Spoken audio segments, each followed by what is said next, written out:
인간에 대한 그 분석은 이른바 이제 인문학, 영어로 얘기하면 The Humanities라는 분야에서 하잖아요. 인문학 또는 인류학 또는 뭐 인간학 이렇게 얘기하는데, 저는 오늘 자연과학자 입장에서 진화의 관점에서 인간을 한번 분석해 보려고 합니다.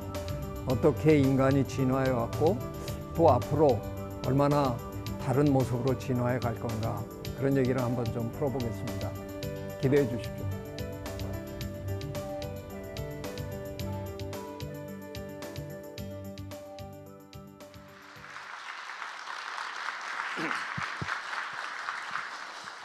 반갑습니다. 지구에 살고 있는 지구에 존재하고 있는 이 생명이라는, 이게 과연 어떤 모습을 갖고 있느냐.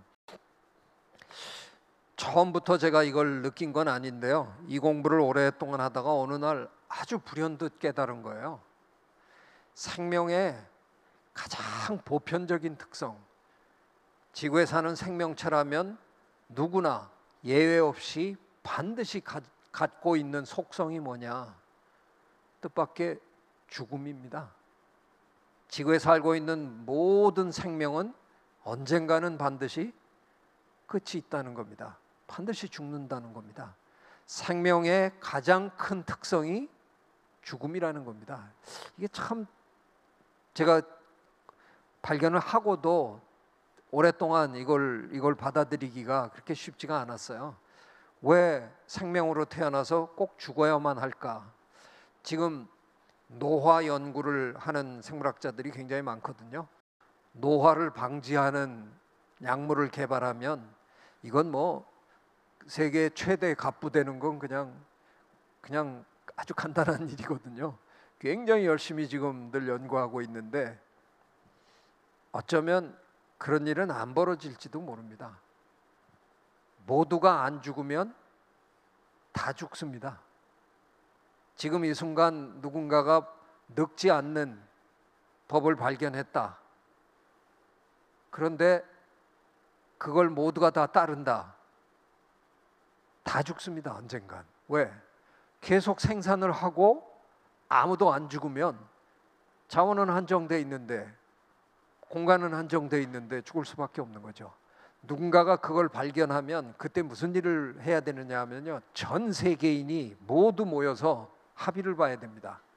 절대로 자식을 낳지 않겠다는 합의를 봐야 되는 겁니다. 그리고 지금 존재하는 우리끼리만 영원히 죽지 않고 사는 거다. 근데 헉슬리의 소설에도 보면 혼자 따로 먹으라고 그랬는데 알약 안 먹고 다 이러잖아요. 인간이 도저히 그런 합의를 지켜내지 못할 겁니다. 그러면 언젠가는 모두가 다 또 죽을 수밖에 없는 그런 일이 벌어질 거예요. 하여간 죽음이, 그래서 제가 어떻게 보면 생명의 제일 큰 속성은, 제일 보편적인 속성은 한계성이라는 겁니다. 생명은 언젠가는 끝이 난다 하는 거예요. 그런가 하면 한계성을 지니는 건 분명한데, 영국의 극작가 세뮤얼 버틀러가 한 얘기입니다. 달걀이 먼저일까 닭이 먼저일까 뭐 이런 얘기들을 우리 흔히 많이 하고 살잖아요. 근데 이분이 뭐라고 얘기했냐면, 닭은 사실 잘 생각해 보면 또 다른 달걀을 만들어내기 위한 방법의, 달걀의 수단에 불과하다는 거예요. 이게 얘가 달걀을 낳은 게 아니라 달걀이 또 다른 달걀을 만들기 위해서 닭을 만들어냈다는 겁니다. 예, 여러분은 어떻게 탄생했을까요? 여러분의 어머니 아버지가 유전자를 섞어서 여러분이 탄생한 겁니다. 그렇다면 누가 먼저냐? 유전자가 먼저입니다. 유전자가 여러분을 만들어낸 거고요. 그 유전자의 힘으로 또 여러분이 또 그 유전자를 복제해서 다음 세대에 남기기 위해서 지금 자식을 기르고 있는 겁니다. 이게 어떻게 생각하면, 그러면 우리는 유전자의 꼭두각시인가, 그냥 유전자가 하라는 대로, 그럴지도 모릅니다.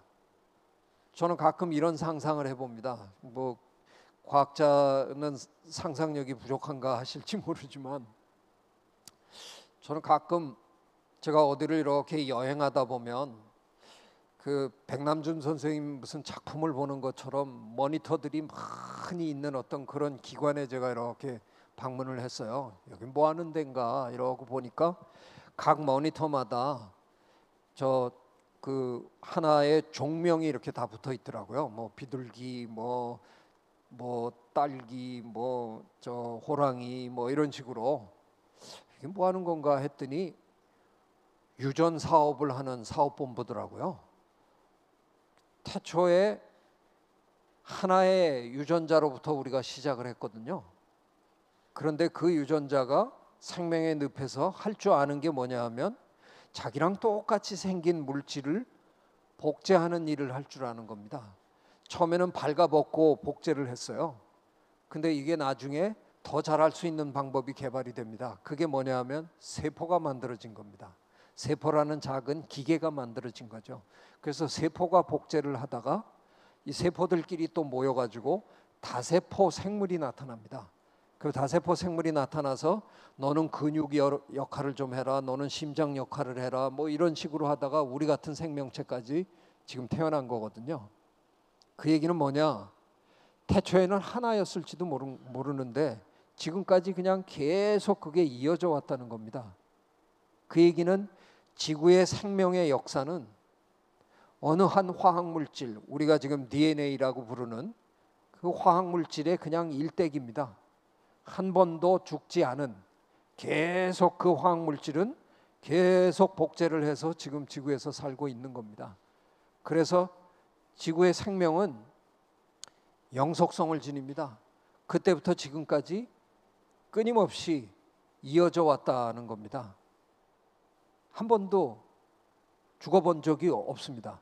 저는 곧 죽을 거고요. 여러분도 곧 죽을 거고 제 할아버지도 돌아가셨습니다.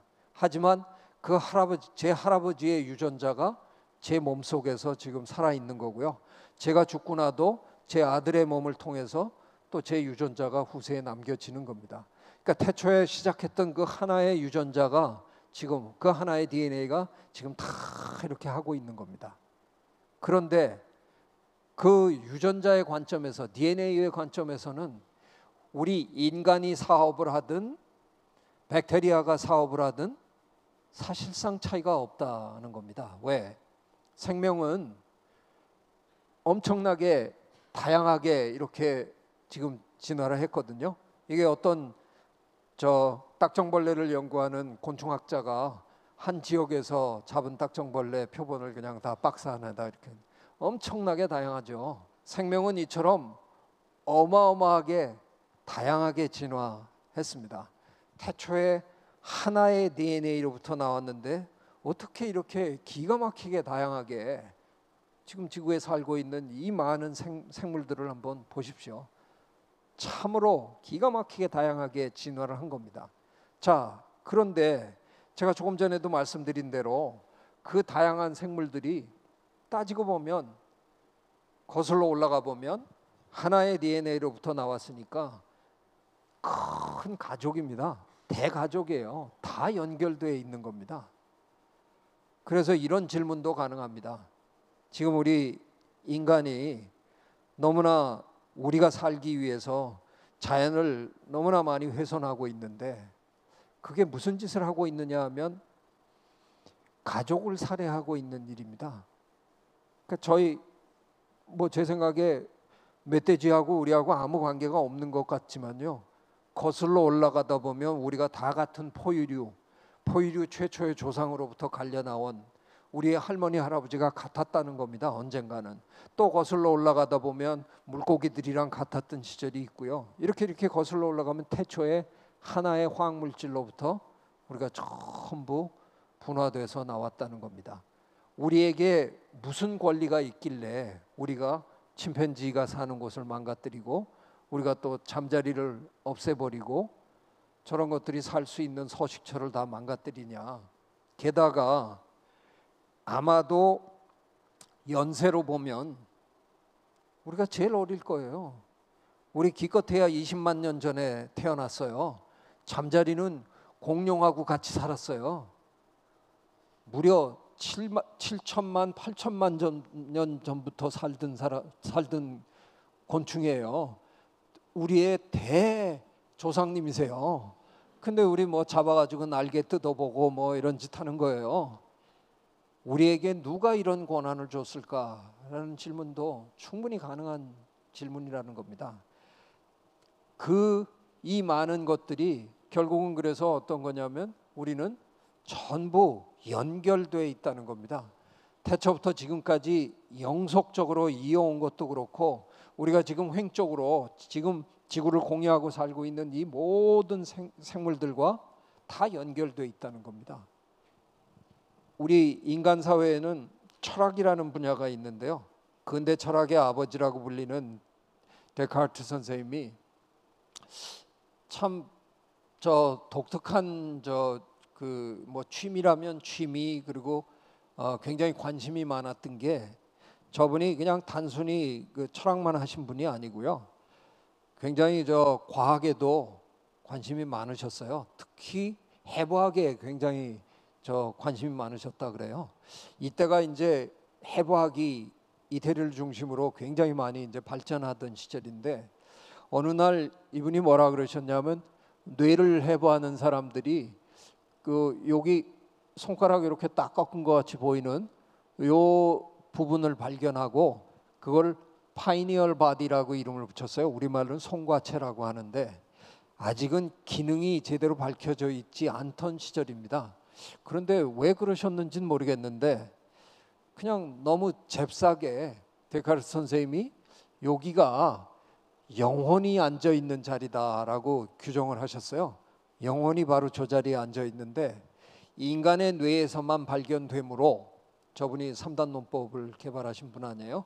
저게 영혼의 자리인데 저거는 인간의 뇌에서만 발견되니까, 그러므로 고로 인간만 영혼을 가지고 있다.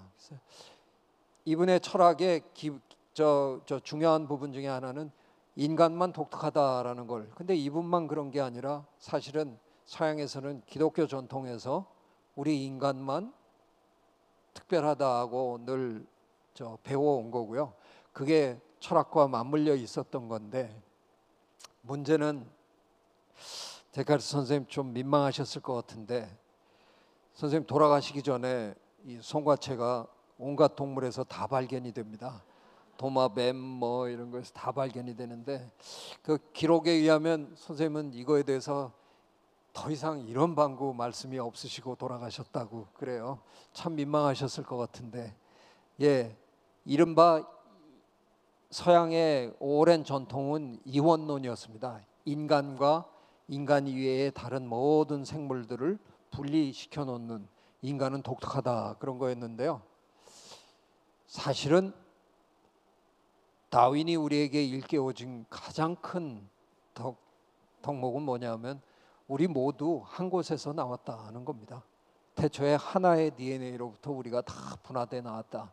그래서 생명은 일원성을 지니는 겁니다. 결코 두 갈래로 시작한 게 아니라는 겁니다. 모든 생명체가 태초에 하나로부터 왔다는 겁니다.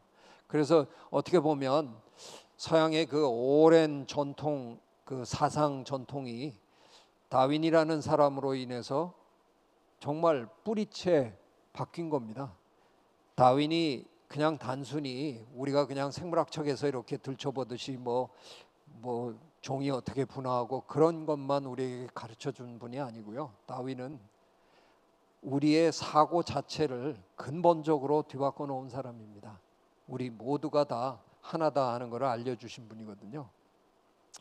스티븐 제이 굴드는 이제 하버드 대학에서 고생물학을 하시던 분인데, 우리나라에 퍽 많이 이제 알려주신 분이죠. 책을 여러 권 쓰셨고, 뭐 강의도 기가 막히게 잘하시고 글도 굉장히 좋은 분이고 그러신데, 저분이 쓰신 책 중에 제가 제일 좋아하는 책이 영어로는 Wonderful Life라 그래서, 저 크리스마스 때만 되면 미국에 살면 미국 TV에서 한 대여섯 번은 봐야 되는 제임스 스튜어트가 나오는 영화입니다. 그 양반이 어떻게 잘못해서 죽었다가 동네 사람들이 자기에 대한 얘기하는 거 다 듣고 이러다가 다시 살아 돌아오는 그런 영화인데, 그 영화에서 이제 그 영화 제목을 패러디 해가지고 이 책을 썼는데 우리말로는 이 책을 멋있게 제목을 번역했어요. 생명 그 경이로움에 대하여. 저 우리말 제목이 훨씬 멋있는데 이분이 이 책에서 아주 재밌는 얘기를 하나 합니다. 태초부터 지금까지의 생명의 이 드라마를 비디오로 찍어놨다고 치자. 그런데 시사회를 하는데 영 마음에 안 들어요. 그래서 다시 찍자. 그래갖고 태초부터 다시 이제 찍기 시작한다는 겁니다. 이랬을 때 새로 찍는 비디오에, 새로 찍는 영화에 인간이 등장할까? 그렇게 묻고 스스로 답을 합니다. 인간이 등장할 확률은 0이다. 이렇게 답합니다. 왜냐하면 생명이라는 게 처음부터 인간을 등장시키기 위해서 각본이 다 짜여져 있던 게 아니고요. 그냥 그 이상하게 자기 복제할 줄 알던 그 DNA가 복제하는 과정에서 세포를 만들고 세포들이 또 모여서 다세포 생물이 되고 하다가 그냥 우연히 겹쳐가지고 어떻게 하다가 포유류도 나왔고 그 포유류 중에 영장류도 나왔고 그 영장류 중에 어느 한 가지에 인간이라는 동물이 태어난 거지. 인간을 태어나게 하기 위해서 그 모든 생물들이 그 전에 다 존재해 준 거는 절대 아니라는 겁니다. 그래서 제가 드릴 수 있는 말씀은 생명은 우연한 것이다는 겁니다. 생명의 우연성입니다. 그건 어찌할 수 없는 그냥 어쩌다 보니까 생겨난 겁니다. 상당히 겸허하게 만드는 그런 속성입니다. 내가 이 세상에 우리 인간이 이 세상에 태어나기로 정해져 있었던 거 아니라는 겁니다. 우리 이전에 어떤 동물들이 어떻게 하다가 변해서 우리가 그냥 됐을 뿐이라는 겁니다. 러시아 분이었는데 미국으로 망명해서 이른바 개체군 유전학이라는 한 학문 분야를 만들어낸 아주 위대한 생물학자인데요. 더브잔스키라는 분인데 1973년에 어느 연설에서 이런 얘기를 하셨어요. 생물학에서 진화의 관점에서 바라보지 않으면 아무것도 의미가 없다라는 얘기를 한 겁니다. 이런 점에서 생물학은 물리학이나 화학하고 굉장히 다릅니다. 물리학이나 화학하고 생물학이 다른 가장 근본적인 그거는 모든 생물은 진화의 산물이라는 겁니다. 진화의 관점에서 문제를 분석하지 않으면 절대로 의미가 없다는 겁니다. 그런 차원에서 제가 다윈 얘기를 조금 오늘 드리려고 합니다. 다윈 선생님 저한테 구태여 얘기할 거 없다고 그러시긴 했는데 한국은 다윈 후진국이라는 겁니다. 과연 다윈 후진국으로 계속 살아야 할까? 저는 아니라고 생각합니다. 1998년에 나온 책인데요. 98년이면 저희가 밀레니엄을 이렇게 접던 새로운 밀레니엄을 맞이하던 시절이잖아요. 그래서 미국의 언론인 부부 두 쌍이 이제 세계 그 많은 지식인들에게 그냥 굉장히 단순한 질문을 했어요. 우리가 지금 보내고 있는 이 1000년, 이 밀레니엄 동안에 우리 인류에게 가장 큰 영향을 미친 사람이 누구라고 생각하냐. 그래서 적어내라 그래가지고 책 제목이 1000년 1000명이잖아요. 지난 1000년 동안 누가 가장 중요했나를 1등부터 1000등까지 그냥 쭉 줄 세운 겁니다. 숫자 세 가지고. 이게 서양 사람들이 하는 바람에 구텐베르크가 1등을 했습니다. 우리나라에서 했으면 택도 없는 친구인데 우린 직지가 있잖아요. 근데 어쨌든 구텐베르크가 1등을 하고 여러분이 알고 계시는 모든 위인들이 이 1000명 안에 다 들어 있습니다. 그렇게 보시면 됩니다. 그냥 징기스칸 해갖고 몽땅 다 들어 있는 목록입니다. 그러니까 여러분이 알고 계시는 모든 위인들이 다 있는데 그 목록에서 당당하게 7위를 다윈이 합니다. 제가 이 책을 받아들고 저도 모르게 떠든 말이 똑같은 설문조사를 대한민국에서 했을 때 과연 다윈이 몇 등을 할까? 100등 안에 끼면 제가 벌금 내겠다 그랬어요. 100등 안에 절대로 다윈이 못 깁니다. 우리나라에서는 다윈이 절대로 중요한 존재가 아니기 때문에. 영국 사람들이 또 모여서 설문조사를 했습니다. 인간이 고안해낸 아이디어들 중에 뭐가 가장 훌륭하냐. 좀 웃기는 목록이긴 합니다. 인터넷이 1위고요. 문자가 2위입니다. 문자 없으면 인터넷 못할 텐데. 피임이 3이고 음악, 불, 노예제 폐지. 여기도 또 이상하게 7등이 진화론입니다. 영국 사람들은 일반적인 과학적 방법보다도 진화론이 더 위대하다라고 한 겁니다. 그러니까 세상은, 서양은 이렇게 다윈을 중요하게 여기는데 우리는 아니라는 겁니다. 그래도 2009년이 다윈의 해였는데요. 왜냐하면 다윈 탄생 200주년이었고요. 다윈의 종의 기원이 출간된 지 150주년이었거든요. 우리나라 언론들이 무슨 생각에 그랬는지 모르지만 앞다퉈서 경쟁적으로 특집들을 1년 내내 해주셔가지고요. 그래도 다윈을 좀 알릴 수 있는 기회가 됐습니다. 다윈을 가장 열심히 알리는 다윈 학자들을 5분만 선정을 해서 직접 찾아가서 인터뷰를 해달라고 했어요. 인터뷰하고 나면 신문 한 면에 다 이렇게 해주셨는데, 제가 그래서 여러분 뭐 과학을 조금이라도 하시는 분이면 우리나라의 영원한 과학책 베스트셀러 1위 이기적 유전자의 저자 리처드 더킨스를 찾아가서 옥스퍼드에서 만났고요.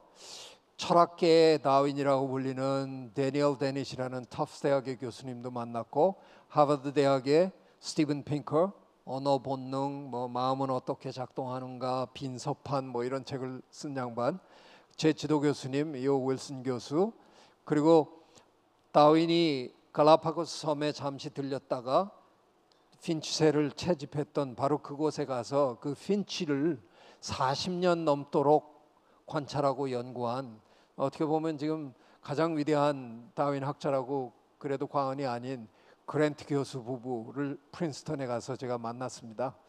자, 이분들을 만나서 저 특집으로 소개는 됐는데 5분 가지고는 책이 안 되겠더라고요. 그래서 제가 가는 길에 이제 이분들을 다 들려서 만났어요. 그래서 지금 책을 쓰고 있는데 제가 좀 도발적인 제목을 지금 붙여놨습니다. 어떻게 만나다 보니까 12분을 만났네요. 그래서 지금 다윈의 12제자들 이래서 지금 책을 쓰고 있는데, 예, 좀 나오면 시끄러울 것 같긴 합니다. 제가 다윈이 왜, 우리 대한민국도 이제 다윈을 왜 알아야 되느냐 하는 걸 한마디로만 한 분야만 얘기하면서 좀 강조를 하겠습니다. 아직도 기억이 새로우실 텐데 2008년 저 미국 월스트리트로부터 시작한 그 외환 위기, 서프라임 모기지스라는 회사 하나가 넘어졌는데 줄줄이 다른 회사들로 도미노처럼 넘어지더니 미국 경제가 하루아침에 도탄에 빠졌습니다. 세계 경제가 흔들흔들했습니다. 도대체 왜 이런 일이 벌어졌냐? 제일 놀란 사람들이 경제학자들입니다. 도대체 경제학이 뭐가 잘못됐길래 이런 일이 벌어졌느냐? 근데 진짜로 경제학은 잘못됐습니다. 그 이후로 경제학자들은 모이면 반성하고 이제 분석하고 했는데요. 나중에 한 몇 년 후에 미국 경제학회 연례 학회에서 왜 이런 일이 벌어졌냐를 요약문을 하나 냈는데, 저는 그 요약문 읽다가 야, 이게 경제학자들 말도 안 된다 그랬어요. 왜냐하면 그 요약문에 뭐라고 얘기를 하더냐면요, 인간의 탐욕이 불러일으킨 재앙이었다라고 설명하는 거예요. 경제학 공부하신 분 이 방 안에 지금 계시면 그게 말도 안 된다는 거 인정하셔야 됩니다. 왜? 경제학은 전제가 있습니다. 경제의 주체인 인간이라는 동물, 제 앞에 앉아 계신 이 동물이 완벽하게 합리적이다라는 대전제하에 하는 학문입니다. 언제나 완벽하게 합리적인 결정을 내려주실 거다. 볼펜 한 자루를 사시더라도, 슈퍼컴퓨터를 돌리는 한이 있더라도 가장 경제적으로 맞는 볼펜을 사실. 근데 실제로 그렇습니까? 몇 시간 전에 산 거를 후회하시잖아요. 충동 구매하시고 내가 이걸 왜 샀나, 뭐. 우리 그런 동물이 아닌데, 경제학은 그동안 인간이라는 동물의 본성이나 행동이나 심리에 대해서 전혀 관심 없는 학문이었습니다. 그건 경제학의 영역이 아니었습니다. 그런데 갑자기 인간의 탐욕을 얘기하는 건 경제학으로서는 해서는 안 되는 얘기입니다. 그래서 경제학이 바뀌기 시작했습니다. 그래서 그동안은 인간에 대해서 관심이 없었던 경제학이요, 이제는 이 그동안은 입자로만 보고 이른바 뉴턴 경제학을 하다가 이제는 요 입자 하나하나가 언제 어디로 튈지 모르는 개성 충만한, 언제 충동 구매하고 후회할지 모르는 그 입자를 이해해야 되겠다. 그래서 이제 다윈 경제학의 시대가 열렸습니다. 경제학이 완전히 지금 근본부터 바뀌고 있습니다. 이런 차원에서 저는 다윈으로부터 이제는 돈을 벌기 위해서라도 다윈을 알아야 된다는 겁니다. 그런데 계속해서 다윈 후진국으로 남아 있어서 되겠는가? 다윈은 가문의 수치였다가 가문의 영광이 된 자식이었습니다. 아버지가 유명한 의사 선생님이었는데 자식을 신부로 만들어 볼까 했는데 이놈이 공부를 안 하고, 또 의사를 만들어 볼까 했는데 그것도 안 하겠다 그러고, 그래서 야 도대체 넌 뭐 하려 그러냐. 근데 어느 날 배를 타겠다고, 그래서 외삼촌이 열심히 빌어주고 해갖고 할 수 없이 탔어요. 3년 걸릴 줄 알았는데 5년이나 걸려서 세계 일주를 하고 돌아오는데 1836년 런던에 도착했을 땐 다윈은 유명인이 돼 있었습니다. 저 세계 일주를 하면서 어마어마한 양의 채집을 해갖고 표본을 런던 박물관에 계속 보내줘가지고 그게 계속 보도가 되고, 저분의 여행기가 런던 타임스에 계속 실려서 사람들이 전부 알고 있었어요. 다윈이라는 탐험가에 대해서 알고 있어가지고 다윈이 도착했을 때 아버지가 가문의 영광이라고 아들을 맞아줬다 그럽니다. 자, 1836년에 영국으로 돌아오자마자 다윈은 뜻밖에도 가축 연구를 시작합니다. 우리가 기르는 동물에 대한 연구를 시작합니다. 그리고 그런 걸 기르는 사람들을 찾아가서 정보를 얻기 시작합니다. 예를 들면 다윈이 비둘기 기르는 사람들을 열심히 찾아다녀요. 자, 우리는 이런 비둘기만 알고 있지만요, 1년에 한 번씩 비둘기 동호인 협회 품평회 하는데 가보면요, 개 품평회는 저리 가랍니다. 어마어마하게 다양한, 여기 그냥 몇 가지만 해놓은 겁니다. 공작새 같은 비둘기도 있고요, 별의별 치어리더 같은 비둘기도 있고 별의별 게 다 있습니다. 이게 전부 다 그냥 인간이 약간의 인위적으로 선택해서 품종 개량을 하면 이런 일이 벌어질 수 있다는 겁니다. 다윈이 왜 이 연구를 했겠습니까? 전 세계를 돌면서 많은 걸 봤는데 저들이 어떻게 그 다양하게 진화했을까를 설명을 하고 싶은데, 인간이 하면 되긴 되는데, 근데 조물주가 하는 건 아닌데, 어쨌든 여기까지 구하는 겁니다. 그러다가 다윈이 배에서 내린 지 2년 만에 1838년에 멜서스의 인구론을 읽습니다. 다윈의 자서전에 보면 심심풀이로 읽었다는 식으로 쓰셨는데 그건 좀 뻥입니다. 다윈은 수학을 엄청나게 못한 사람이라서요, 저 책을 그렇게 쉽게 읽을 수 있는, 저 책은 그냥 맨 숫자 도표 이런 건데, 제 생각에는 다윈 선생님이 작심하고 무지무지 고생스럽게 열심히 읽으셨던 것 같아요. 왜? 이 책에 대해서 우리가 배운 게 뭡니까? 자원은 한정돼 있고 자원은 점진적으로 늘어날지 모르지만 자원을 요구하는 존재들은 잘못하면 기하급수적으로 증가해서 생존 경쟁이 일어날 수밖에 없다. 다윈이 이 책을 읽으면서 이어붙인 겁니다. 아, 우리가 인위적으로 선택을 할 수 있구나. 농부가 하면 되는구나. 그게 인위 선택입니다. 그런데 한정된 자원 때문에 자연계에서는 그냥 자기네들끼리 저절로 경쟁하면서 선택을 할 수밖에 없는 거구나. 그래서 인위 선택을 artificial이란 말 대신 natural이란 말을 집어넣어가지고 자연 선택의 개념을 그냥 찾아낸 겁니다. 자, 다윈은 이미 이 당시에 상당히 이런 것들을 어느 정도 얼개를 잡아놓은 겁니다. 근데 다윈에 대해서 잘 모르셔도 이 정도는 들으신 적이 있을 거 아니에요. 다윈은 자기가 다 발견해 놓고도 걱정이 돼서 이런 거 잘못 발표했다가 신의 존재를 부정했다 그랬고 저 사회에서 매장될까 봐 되게 소심해가지고 발표 못하고 끙끙거렸다. 그래서 뭐 보면 그런 얘기들이, 심지어는 저 스티븐 제이 골드도 Ever Since Darwin이라는 책에서 다윈이 너무 소심했다 하는 얘기를 막 씁니다. 신중한 다윈시라는 책도 우리말로 번역이 됐는데요. 원래 영어는 reluctant, 이럴까 말까 소심한 다윈 선생 하고 썼는데, 이분은 저 퓰리처상까지 받았던 분인데, 이분이 이런 책을 쓸 무렵에 이미 다윈의 편지를 총괄해서 연구하시는 케임브리지 대학의 존 밴 와이 교수는 저런 논문을 씁니다. 우리나라는 지하철에 가면 가끔 문 열릴 때 우리역은 승강장과 뭐 여기 간격이 있으니까 조심하십시오 뭐 이런 방송이 나오잖아요. 영국의 지하철에 가면, 영국의 그 튜브에 가면 이렇게 딱 적혀 있죠. Mind the gap, 이렇게 바닥에 적혀 있거나 저 위에 갭을 유의하라 이렇게 딱 적혀 있잖아요. 그걸 제목으로 해갖고 논문을 썼는데, 제가 이걸 읽어보니까 과연 다윈이 발견하고 발표할 때까지 갭이 있었느냐, 저번에 분석에 의하면 없었다는 겁니다. 다윈은 그냥 시작하면 그 연구를 대충 30년 40년씩 했어요. 그래서 뭐 그렇게 서둘러 가지고 한 사람이 아니에요. 대한민국의 저 같은 교수처럼 매해 논문 내야 되는 사람이 아니거든요.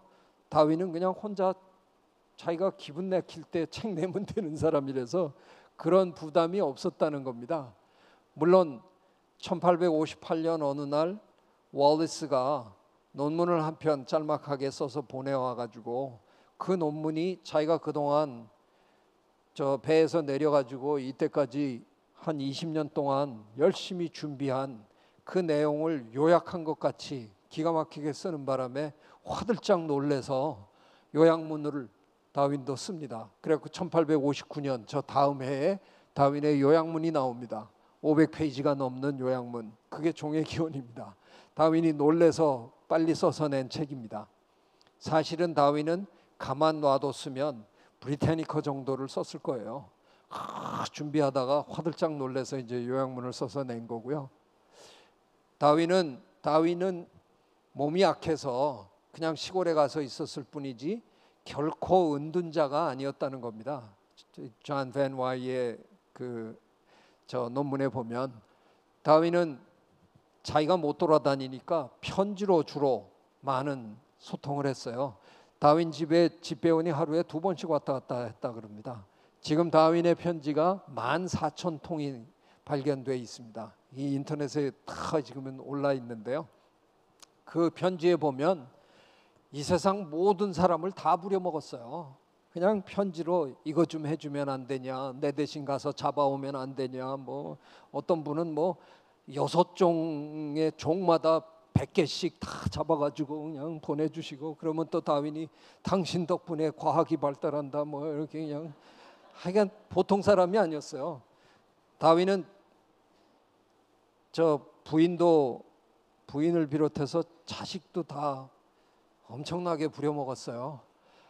수학을 못하니까 아들 하나를 케임브리지 대학 수학과에 보내가지고 수학 공부를 시켜놓곤 사흘이 멀다 하고 집으로 불러들여가지고 이것 좀 계산해라. 그래서 그 아들이 나중에 아빠 때문에 공부 못했다 하는 글을 쓰기도 했어요. 딸 중에 하나는 시집도 안 보내고 평생 비서로 썼고요. 근데 다윈이 그 집안을 그렇게 뭐 망가뜨린 건 아니거든요.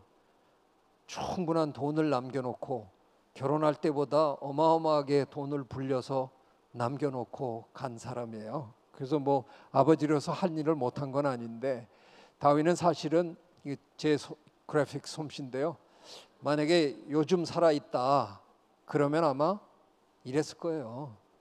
결코 세상을 등지고 산 사람이 아니고요, 계속 이메일하고 트위터하고 뭐 저 페이스북하고 막 그냥 아마 저 페북 저 팔로워가 어마어마했을 거고요.